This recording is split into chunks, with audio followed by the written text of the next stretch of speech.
கரூர் சொந்தங்கள் உங்கள் அனைவருக்கும் என்னுடைய வணக்கம். ஒரு மனுஷன் லைஃப்பில் எவ்வளோ பெரிய ஒரு உயரத்துக்கு போனாலும் மனசளவில் சில வலிகள், காயங்கள் அதை மறக்க முடியாது இல்லையா? எல்லார் லைஃப்லையும் அப்படி தான், நமக்கும் அப்படி தான். நிறையா வலிகள், காயங்கள் எல்லாத்தையும் தாண்டி தான் வந்திருக்கிறோம். ஆனால் எல்லாத்தையும் விட ரொம்ப ஜாஸ்தியான அந்த வலியும் அந்த காயமும் எனக்கு அந்த கரூர் சம்பவம் தான். மக்களை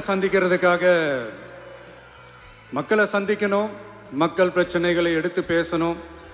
அதுக்காக தான் அந்த மக்கள் சந்திப்பு பயணத்தை தொடங்கி திருச்சி, அரியலூர், நாகப்பட்டினம், திருவாரூர், நாமக்கல், கரூர் அப்படின்னு சொல்லிட்டு போயிட்டுருந்தோம். அரியலூரில் அந்த மீட்டிங் முடிச்சுட்டு பெரம்பலூர் போகிறதுக்கு முன்னாடி அந்த பெரம்பலூர் போலீஸ் எங்களை அலர்ட் பண்ணாங்க. சரிங்க, கூட்டம் கொஞ்சம் ஜாஸ்தியாக இருக்குது, லேட் ஆகிடுச்சு, வராதிங்க அப்படின்ட்டு. So we had no choice. Police சொன்னால் நம்ம அதை ஒபே பண்ணி தானே ஆகணும்.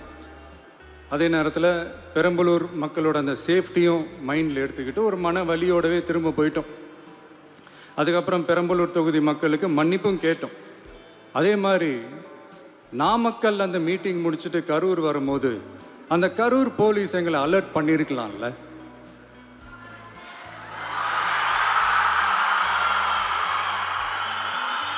இல்லை சார், இங்கே எதிர்பார்த்ததை விட கொஞ்சம் கூட்டம் அதிகமாக இருக்குது, கண்ட்ரோல் பண்ண முடியல, வராதிங்க.